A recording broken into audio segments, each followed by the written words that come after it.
Insurgency Sandstorm. This is an indie shooter coming out sometime this year. It's the follow-up to the popular indie shooter Insurgency, which came out on the Source engine back in 2014. It was a fun game. I played it a bit, but even in 2014, the graphics did look a little bit dated.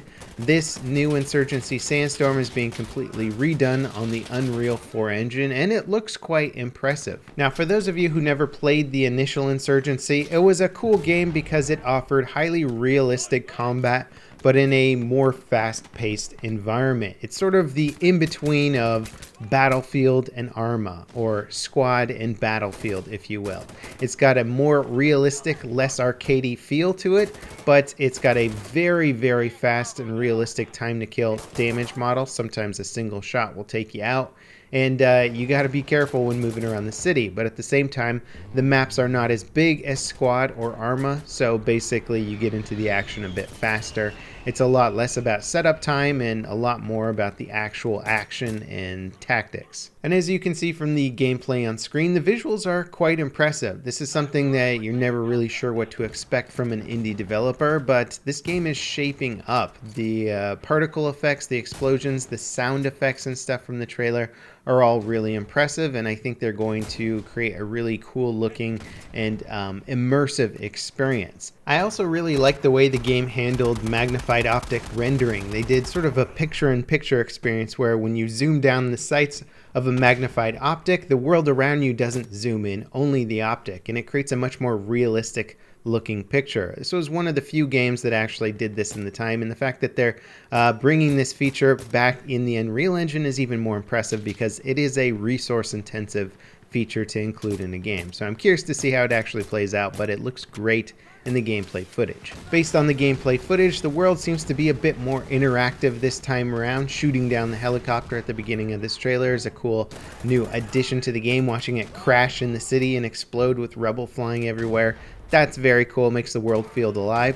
Now there's vehicles that you can get into. It didn't look like there was too much in the way of armored vehicles there, but transport vehicles to move around a city or get a flank really quickly could be extremely fun in the gameplay and sort of allow for new types of game modes with possibly bigger maps. We'll have to wait and see what they do there.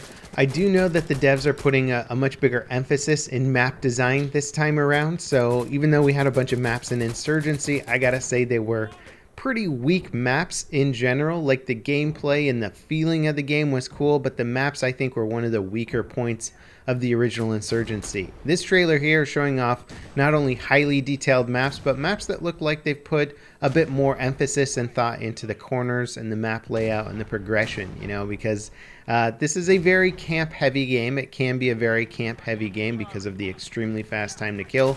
Hiding in a window or a building can give you a huge advantage if you just wait there, wait for somebody to come by. More emphasis on corners, map knowledge, map design can be a great way to improve the flow and feeling of a game regardless of weapon balance and shooter mechanics. Now there also appears to be drones integrated to the gameplay, not only kill drones but intel drones for spotting and locating the enemies. There's also A-10 attack runs, strafing areas with that massive minigun on the front of it, or chain gun, Vulcan cannon, whatever you want to call it. So there's a bunch of new features I think that they're having some fun with in the Unreal Engine, things that they couldn't have really done or done effectively in the Source engine. So I'm really excited to see how the overall gameplay evolves with these new features, because small changes like that can actually make a big overall change in pacing and how a gameplay flows. Now, I do want to mention that a lot of this footage that was given to me seems to have been recorded by somebody who's a very fast-paced, twitchy, reaction time player, and that might give you the indication that this is a fast-paced Call of Duty style game with just crazy TDM style mechanics. It's not really that type of gameplay. I just think a lot of this gameplay comes from one specific player that plays in a very specific play style, and it's not a game that really plays out the way that it's being shown in the footage as much. And I'm not saying this as a knock on the game. I'm actually saying that the gameplay is more enjoyable than it looks in the clips that are being shown here, if that makes sense. It is a more strategic game with a big emphasis on peeking, cornering, strategy, and positioning rather than just moving around really fast and having the best twitch reflexes in the game. It's far more than that in the original Insurgency, and I assume it will be more than that in the sequel.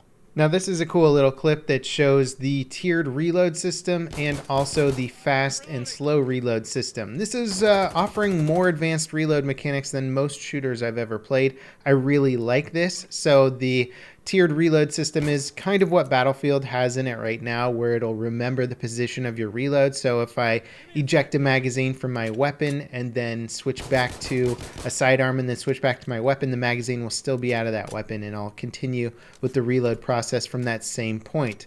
The fast and slow reload means that you can do a quick like combat reload where you just eject the mag from your weapon, pop a new mag in as fast as possible. But I assume in that situation you'll lose the extra ammo that you had in the gun.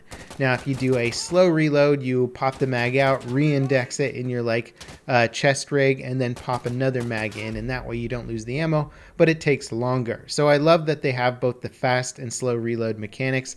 This is something that other games like Squad don't have, where Squad only has the slow reload, which drives me crazy in combat because I'm like, yelling at the screen to reload faster when somebody's pushing my position. I love that they're adding it to the game. I think there's going to be a lot of other cool little nuances in Insurgency. Now you can see from the trailer here that we have a pretty big variety of weapons and optics on them. It looks like they're really going all out with some of the weapon design and stuff.